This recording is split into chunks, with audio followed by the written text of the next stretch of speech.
Following their investigation, Avagon and Honey filed a $20 million lawsuit against the group they feel is responsible for the Lepenka bombing. Representing them in this potentially explosive case is Daniel Sheehan and the Christic Institute, a public interest law firm that has successfully prosecuted cases involving Karen Silkwood, 3 Mile Island, and the Ku Klux Klan in Greensboro, North Carolina. The defendants in the Lepenka suit include Theodore Shackley, Thomas Clines, General Secord, and others with connections to the CIA and the White House. You've spoken very highly of Thomas Clines and Rafael Quintero. Yes, sir.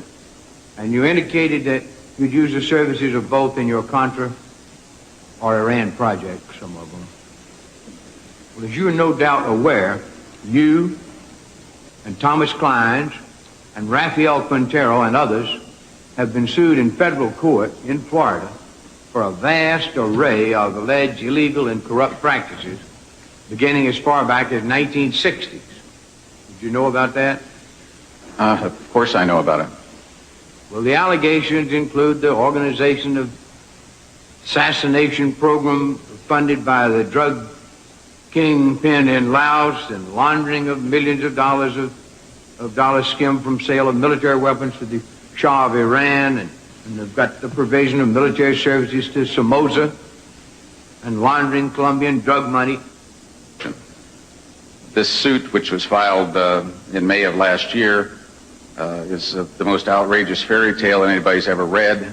Nobody, including the Justice Department, credits it at all. It's being dealt with. I can only fight on so many fronts at once. I regard that one as a rather minor threat, which will be tossed out of court shortly. Thank you very much. The hearing will stand in recess until 2 p.m. this afternoon. Clearly, the Reagan administration, in its policy with respect to Nicaragua, has again and again taken the position that the end justifies the means. They're perfectly happy to subvert domestic law, international law, because they have a higher goal in their own minds, and that is to fight communism. Now, if we don't support the Nicaraguan democratic resistance and ignore the communist threat that exists right now in Central America, what in your opinion you think might happen in the next 20 years in this hemisphere and maybe throughout the world? It won't take 20 years, Senator. It will take a whole lot less. The consolidation of the communist regime in Managua will result in the spread of that revolution as they themselves have advocated. You will see democracy perish in the rest of Central America. If the communists get control of Central America, which I assure you they will if we leave Nicaragua as a base for the Cubans and the Russians, then they'll be in a position to throw 50 or 80 million refugees into the United States. They can break our economy and never fire a shot. If you deeply believe that this is a communist menace that is going to march from Nicaragua up to Texas and Topeka and soon take over the United States, maybe it would justify the means. But if you look back over the history of this thing, each one of these crises has not. Look at Angola. We were told 10 years ago that if we allowed a Marxist government to take over in Angola, we'd never get another oil tanker out of the Persian Gulf. They would disrupt the sea lanes. Well, the Marxist government did take over in Angola. We were told that if we lost Vietnam and Indochina, that the whole row of dominoes would fall. What were the results? When we lose the war, all the dominoes that were supposed to fall, instead of falling, they become, just a few years later, what the World Bank, our own institution, calls the economically strongest region in the world.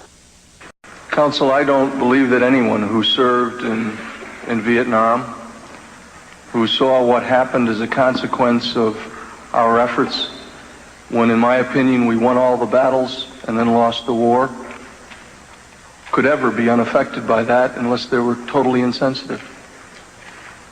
I would also point out that we didn't lose the war in Vietnam. We lost the war right here in this city. Well, what North was saying there was that America's real enemies are inside this country. And that would explain why North spent so many years under Bush's auspices preparing contingency plans for rounding up large numbers of dissenters if we ever go into another war. Now, you would have thought that the committee would have been outraged by North's sort of declaration of war with a large segment of the American people, but instead of their disagreeing with them, most of them actually agreed with him.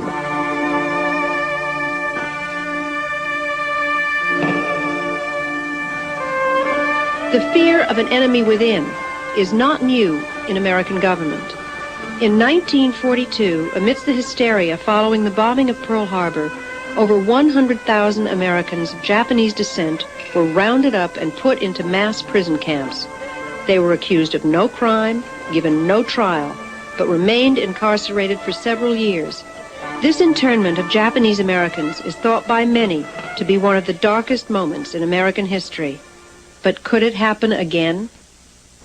Concomitant with this whole operation and Oliver North's involvement in it was a plan to suspend the United States Constitution, as they refer to it, under a state of national emergency on the part of the president. Where that comes from is a specific program called Rex 84, Readiness Exercise, number 84, for 1984. And it was undertaken under the Federal Emergency Management Agency.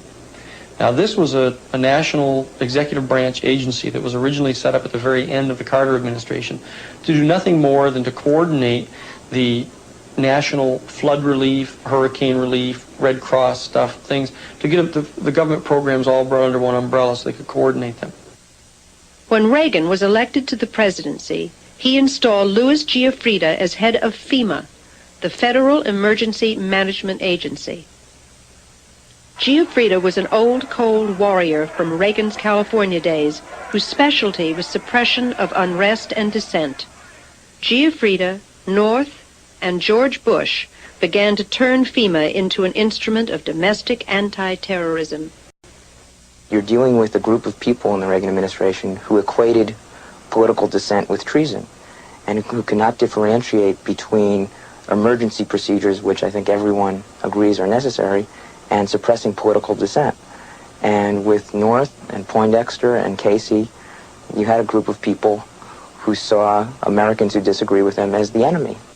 Colonel North, in your work at the NSC, were you not assigned at one time to work on plans for the continuity of government in the event of a major disaster? Mr. Chairman. I believe that question touches upon a highly sensitive and classified area, so may I request that you not touch upon that, sir. I was particularly concerned, Mr. Chairman, because I read in Miami papers and several others that there had been a plan developed by that same agency, a contingency plan in the event of emergency that would suspend the American Constitution. And I was deeply concerned about it and wondered if that was the area in which he had worked. I believe that it was, but I wanted to get his confirmation. I most respectfully request that that matter not be touched upon at this stage.